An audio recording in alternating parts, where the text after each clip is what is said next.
considerado uma das cabeças mais privilegiadas do país. O ex-presidente Fernando Henrique Cardoso completa 82 anos na mesma semana em que o povo toma as ruas em manifestações. Tudo começou por causa do aumento da tarifa no transporte público e ganhou outras proporções. Sociólogo, professor universitário e autor de várias obras sobre teoria do desenvolvimento econômico e relações internacionais, o presidente de honra do PSDB falou sobre os protestos durante a comemoração dos 25 anos do partido em Brasília. Quem quiser tirar proveito disso já perdeu, porque não é isso, não é um momento político, é um momento social. O ex-presidente também se manifestou através das redes sociais. Eleito presidente do Brasil em 1994, Fernando Henrique teve um governo marcado por quebras de monopólios estatais e renovação nas áreas de telecomunicações e comercialização de minérios. Um dos mentores do Plano Real conseguiu estabilizar a inflação, promoveu o crescimento econômico e estabeleceu políticas sociais de transferência de renda aos menos favorecidos. Sua gestão também ficou marcada pela criação dos remédios genéricos, medicamentos vendidos a preços mais baixos. Mas lacunas na falta de planejamento no setor elétrico levaram o país ao apagão e ao racionamento de energia. Aposentado, mas também atuante, Fernando Henrique participou como principal entrevistador no documentário Quebrando o Tabu, um projeto repleto de depoimentos de ex-presidentes que revela os equívocos da guerra contra as drogas. Por que não fez quando era presidente? Porque eu não tinha essa informação, porque eu não estava ligado diretamente ao tema e porque no Brasil a consciência média na época era de que isso se resolvia muito mais com a ação policial. Fernando Henrique Cardoso vem ao Canal Livre para falar das manifestações populares, da sucessão presidencial e sobre o futuro do país que ele ajuda a moldar há décadas.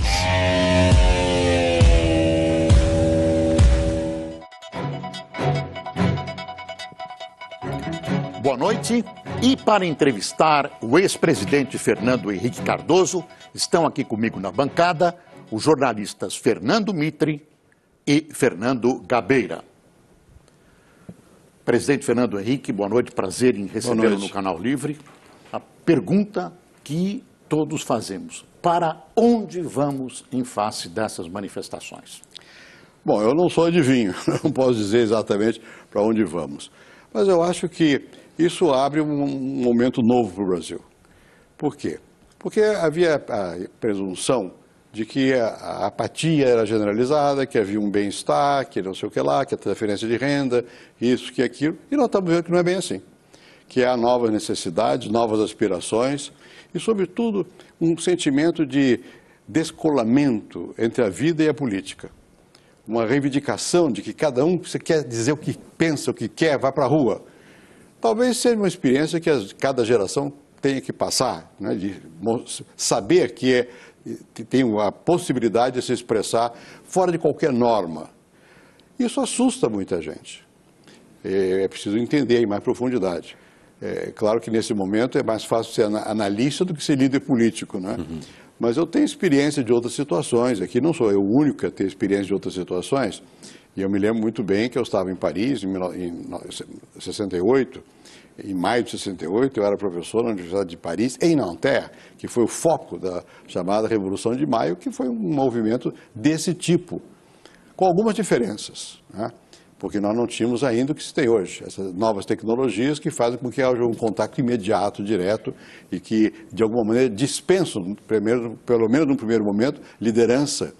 E, curiosamente, onde as manifestações não terminam como terminavam sempre, num comício, não tem palanque, não tem discurso, não tem o apelo, não tem o manifesto.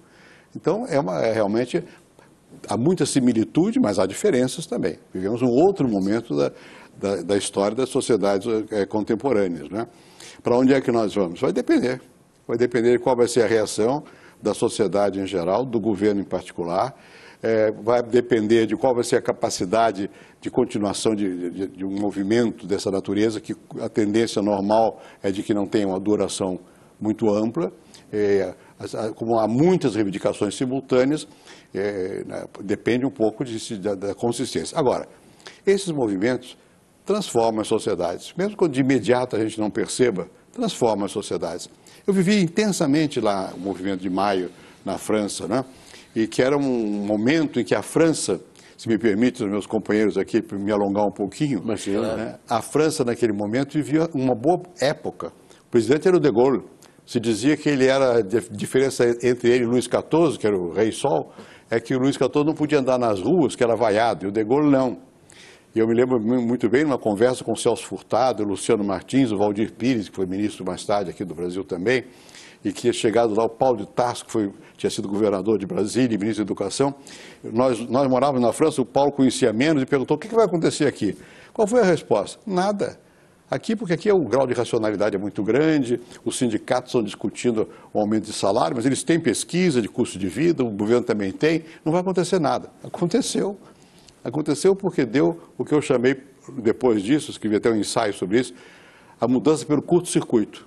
Um fio desencapado, em qualquer nível da sociedade, pode produzir um mau contato e um contágio. Naquele caso da França, parecia que algum problema surgiria dos problemas sindicais. E não foi daí que saiu. Era exatamente ali que tinha problema. Exatamente. E saiu de outro lugar. Do outro lado. Saiu de uma reivindicação, para mim, era quase incompreensível. Por quê? Eu tinha saído do Chile para a França. O Chile era um Chile da Revolução, né? Abaixo do imperialismo, a luta de classe, o livro do Guevara, era aquilo tudo. Na França, em maio, não era isso, era proibido proibir. A imaginação no poder. A imaginação no poder. Não havia referência à luta de classes, havia referência à mudança das pessoas, uma revolução existencial, né? Claro que depois se juntou com os sindicatos também, né? E aí tomou uma proporção muito grande. E também encontrou um país, como a França, onde o Estado tinha muita força e as instituições também. O que fez o de Gaulle? Foi se afiançar que teria o apoio da tropa, foi à Alemanha, onde estava a tropa dos paraquedistas franceses, fiéis a ele, voltou, negociou, de alguma maneira houve um intercâmbio com o Partido Comunista, que era muito forte, que também estava assustado com o que o de Gaulle chamava Xianli, a bagunça, a desordem, né? E de alguma maneira sufocaram as consequências imediatas. Mas mudou muita coisa na França. Ganhou a eleição. E ele ganhou a eleição. Mas mudou muita coisa na França, do ponto de vista de comportamento, de cultura. Né? Mudou muita coisa importante. Agora, mas aqui no Brasil, presidente, o que o senhor acha que pode acontecer no sistema político? Há uma rejeição total, né, por parte dos manifestantes. Até a presidente da República falou que é preciso fazer reforma política. Isso. Não é? Mas isso a gente conhece faz 20 anos, né? Mas como é que isso pode chegar no sistema político? O Gabeira está mais próximo da vida política partidária do que eu, que foi recentemente candidato. Mas eu vou fazer uma observação. Hoje nós temos no Brasil liberdade de expressão, de movimentação, é verdade. Mas nós temos uma democracia de cidadania restrita. Por quê? Porque o eleitor do representante não é o cidadão. É a organização intermediária. É uma prefeitura, é uma empresa, é uma igreja, é um clube de futebol. Não existe uma ligação. E como você tem essa enorme quantidade de partidos entre aspas, porque representam pequenos grupos de interesse. Alguns não são assim, alguns são partidos, mas são poucos, né? Então, o candidato se relaciona com as instituições intermediárias. O eleitor é uma coisa que vem depois. E depois de eleito, o representante presta contas a quem o elegeu, que não foi o cidadão. E ele vai fazer o que lá no Congresso? Ele vai obter vantagens via governo federal para aqueles que o elegeram, que não foi o cidadão. Então, o cidadão não se sente comprometido, porque não está mesmo comprometido com aquilo. Esse é um problema do sistema ou é uma questão de costume, hábito político? Bom, há duas coisas juntas, né? Nós temos uma tradição clientelista, corporativista, é verdadeiro. A cultura, sim. No meu modo de entender, nós regredimos culturalmente. Agora, aumentou esse tipo de percepção. Mas não é só isso. Uma parte é do sistema e também uma outra questão. Uma parte não é só no Brasil, é geral.